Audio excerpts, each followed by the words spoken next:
कानी बहू। किशोरी लाल जी के बेटे राघव की शादी की बात जगह जगह चल रही थी, लेकिन किशोरी लाल जी को कोई लड़की पसंद ही नहीं आती थी। और उसकी एक ही वजह थी, किशोरी लाल जी का लालची होना। उनको लड़की वालों से मोटा दहेज चाहिए था और इसी चक्कर में एक दिन वो एक बहुत पैसे वाले के घर अपने बेटे का रिश्ता लेकर पहुंचे। उस आदमी का नाम था ओम प्रकाश। देखे किशोरी लाल जी, मेरी एक ही बेटी है और मेरी सारी संपत्ति जायदाद सब कुछ मेरी बेटी नैना का ही है। पापा, नाम से लगता है बहुत खूबसूरत होगी। कितना अच्छा नाम है ना, नैना। ओ, वैसे बात तो सही है आपकी। अब इतना पैसा है, जमीन जायदाद है, इकलौती बेटी, आप भी क्या करेंगे? सब कुछ उसे ही देंगे ना। बिल्कुल ठीक पहचाना आपने। बस बेटी की शादी और सारी जायदाद उसके नाम। पापा, बिना देखे हाँ कर दीजिए ना। इतना अच्छा रिश्ता फिर कहाँ मिलेगा? माला माल हो जाएंगे हम। मैं अपनी बेटी को बुलाता हूँ। अरे नहीं नहीं नहीं नहीं, आपकी बेटी का नाम नैना है, सुनकर ही लगता है बहुत सुंदर होगी। रहने दीजिए अंकल, मैं तो आपकी बेटी के नाम से ही इतना खुश हो गया हूँ कि उसे बिना देखे शादी करने को तैयार हूँ। अब तो मैं उसका चेहरा सीधे शादी के बाद ही देखूंगा। और इस तरह राघव नैना का चेहरा नहीं देखता और उससे शादी कर लेता है। शादी के बाद अपनी सुहाग रात पर जब राघव नैना का घूंघट उठाकर देखता है तो नैना की आंखें बंद थी। कितनी खूबसूरत हो तुम नैना, जरा अपनी आंखें खोलकर मेरी तरफ देखो तो सही। नहीं, मुझे शर्म आती है। अरे, मैंने तुम्हें शादी से पहले भी नहीं देखा, और अब अगर तुम आंखें खोलकर मुझे देखोगी भी नहीं तो मुझे अच्छा कैसे लगेगा? इससे पहले कि नैना अपनी आंखें खोलकर राघव की तरफ देखती, अचानक से लाइट चली गई और राघव नैना को पूरी तरह से देख भी नहीं पाया। अगली सुबह नैना राघव के लिए नाश्ता बनाकर लेकर आई। अरे ये क्या, आधा पराठा सेका हुआ है और आधा बिल्कुल कच्चा। ये तुमने क्या किया नैना? बहू, तुमने क्या आधा पराठा तवे से नीचे लटका कर रखा था, जो आधा सेका है और आधा कच्चा? मुझे जितना दिखेगा उतना ही तो सीखूंगी ना पापा जी। जहाँ जहाँ मुझे नजर आ रहा था वहाँ मैंने सीख लिया, जहाँ जहाँ नहीं दिखा वहाँ कच्चा रह गया होगा। इसका क्या मतलब है? ये कैसा मजाक कर रही है तुम? अरे बहू, तुमने इतना लंबा घूंघट क्यों लगाया हुआ है? देखो, हमारे घर में बहुओं को बेटी की तरह रखा जाता है, और फिर तुम तो इतना सारा माल लेकर आई हो। देखो, ये घूंघट डालकर रखने की कोई जरूरत नहीं है। हाँ नैना, पापा जी ठीक कह रहे हैं, तुम तो आराम से रहो, अपना ही घर समझो। नैना अचानक से अपना घूंघट उठा लेती है। अरे ये क्या पापा, नैना की तो एक आंख फूटी हुई है। नाम से नैना, लेकिन ये तो कानी बहू निकली।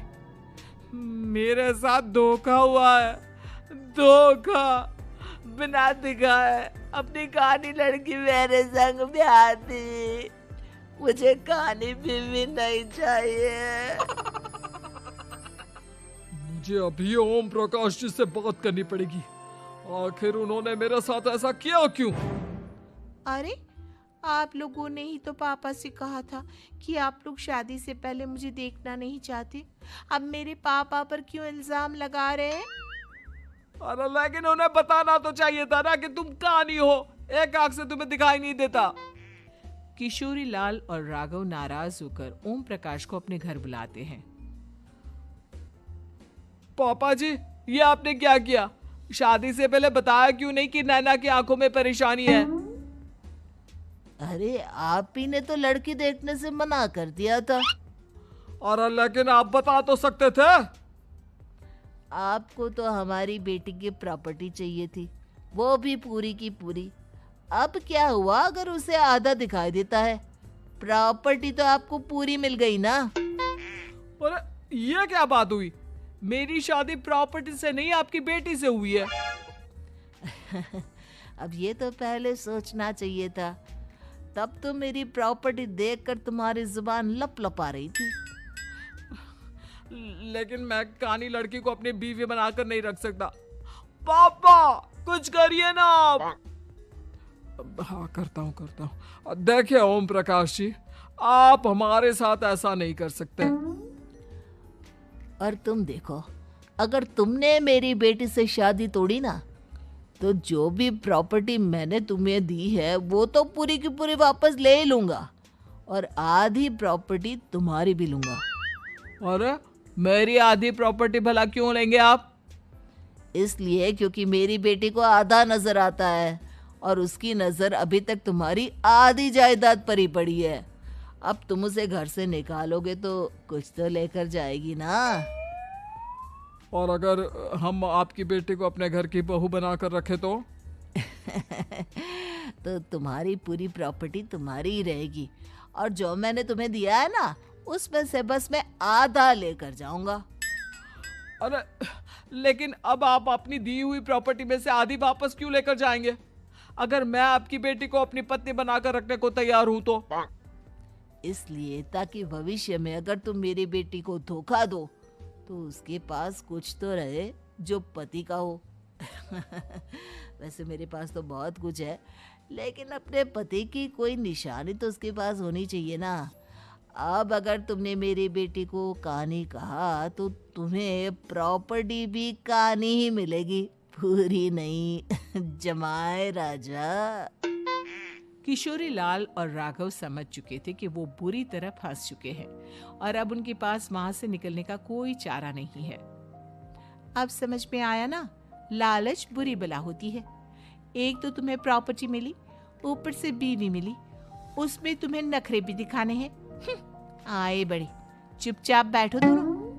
कुछ दिनों के बाद नैना राघव की कार लेकर बाजार घूमने निकलती है और जब कार लेकर वापस आती है, ये क्या?